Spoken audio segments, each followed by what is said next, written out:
Welcome friends, সুস্মিতার কাব্যকথার আরও একটি পর্বে সবাইকে স্বাগত জানাই।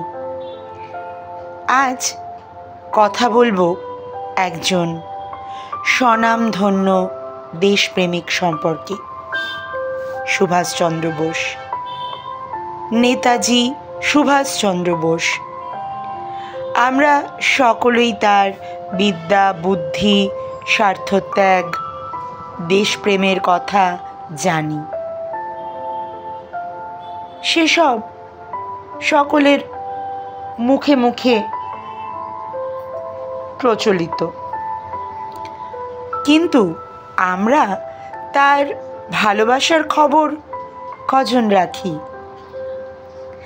অনেকেই কিন্তু তার ভালোবাসার জীবন সম্পর্কে জানি না।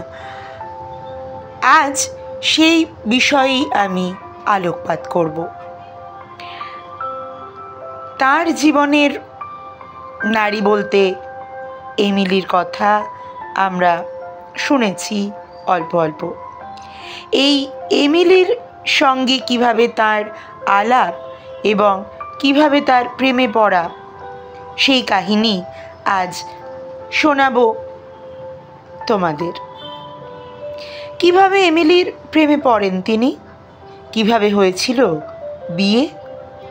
দুজনেই জানতেন এই সম্পর্ক আর 5টা সম্পর্কের মতো সহজ হবে না।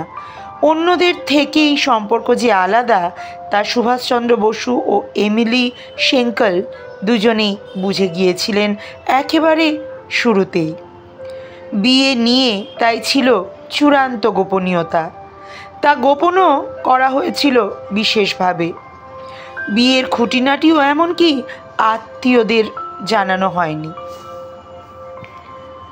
এভাবেই 1937 সালের 26শে ডিসেম্বর নেতাজি বিয়ে করেন এমিলিকে।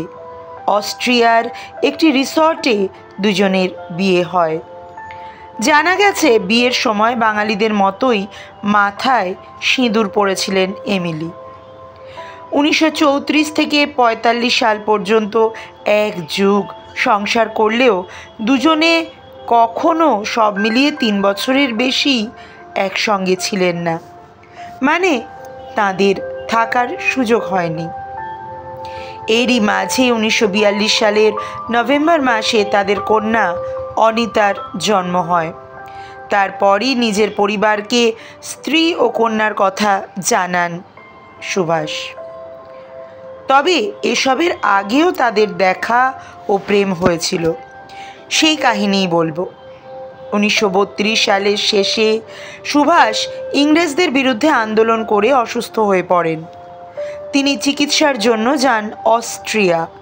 সেখানে কিছুদিন থাকার পরে 1934 সালে বই লেখার কাজে হাত দেন। কিন্তু সেই সময় তার প্রয়োজন ছিল একজন বিশ্বস্ত সহকারীর। দুজন এসেছিলেন সহকারীর পদে। তাদের মধ্যে তিনি এই এমিলিকেই বেছে নিয়েছিলেন। এমিলির বয়স তখন ছিল প্রায় 23 বছর আর সুভাষের 37। এরপরই দুজনের সম্পর্ক গভীরতা পায়। সুভাষই এগিয়ে আসেন, তাতে সাড়াও দেন এমিলি। এভাবেই সম্পর্ক পরিণতি পায়। স্বাধীনতা আন্দোলনের কাজে সুভাষ নিজেকে নিয়োজিত করেছিলেন, তবে এমিলির কথা কখনো ভুলে থাকতেন না তিনি। দীর্ঘ 1 দশকের সম্পর্কে চিঠির মাধ্যমেই একে অপরের মনের কথা জেনেছেন তারা। ব্রিটিশদের বিরুদ্ধে চূড়ান্ত লড়াইয়ে সময় নিজের জীবন নিয়ে অনিশ্চিত ছিলেন সুভাষ। এমিলিকে লিখেছিলেন একটা সময়, প্রাণে বেঁচে না থাকতে পারি, তোমাকে আর নাও দেখা দিতে পারি, ফাঁসি অথবা গুলিও খেতে পারি, তবুও জানবে তুমি আমার হৃদয়ে রয়েছ এবং থাকবেও চিরকাল। এই জন্মে না হলেও পরের জন্মে আমরা নিশ্চয়ই একসঙ্গে থাকব। সেই চিঠি বুকে আগলে এমিলি 1996 সাল পর্যন্ত বেঁচে ছিলেন। সুভাষের প্রেমকে মনে করেই জীবনের শেষ বছরগুলি কাটিয়েছিলেন এমিলি।